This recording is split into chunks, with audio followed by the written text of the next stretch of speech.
Yeah, I wouldn't say it's egoless, because when you have like these strong characters, and like everybody of us is able to write songs, of us is able to form a band and Sure. recruit people and do Sure. albums, So of course there's some ego involved, but I would say I wouldn't call it egoless, but it was mature. It was like very mature, and to be successful and staying together as a successful band, the most important thing is that you make space for each other and respect each other. And I would say there was a lot of respect happening between each other. And also I gotta say, especially Andi and Micheal, they get along very well from the beginning. Okay. Like when they went into the live show, they went like, oh, what you wanna sing? Oh, the part is better for my voice, and that part, that would be great if you would sing that. And they were like, so the harmony between them is astonishing, so there was never an ego thing between those two. Okay.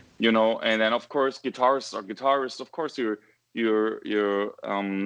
if you have different opinions, you might fight for some things. We didn't want to make like a lame record just to be friends. Right. We of course wanted to do the best we can in that period. And then of course we had a pre-production for a long time, and we had discussions how we want to have parts and stuff, but in a very mature and respectful way.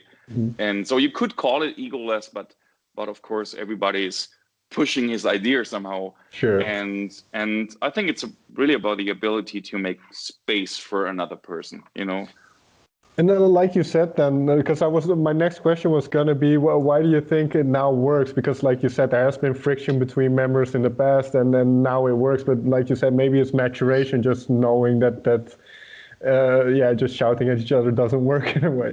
Yeah. I think it's two things. I mean, one for sure is like growing older, and then also the tour that we had, like a very successful tour, which is also like giving you a big push, Sure. like saying, okay, well, we should do an album together because this works, But then on the other thing is, I'm just guessing, because if I'm thinking about myself, how I went down with things when I was younger.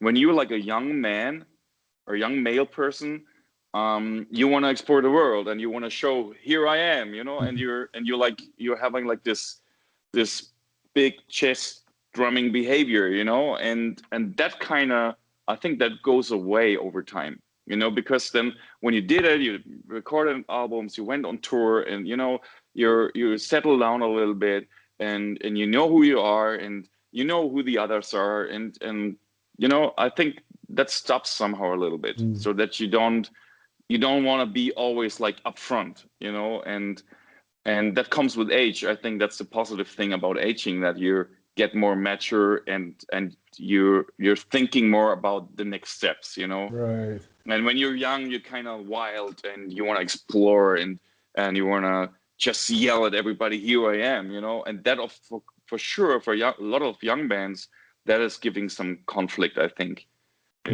especially for a young band.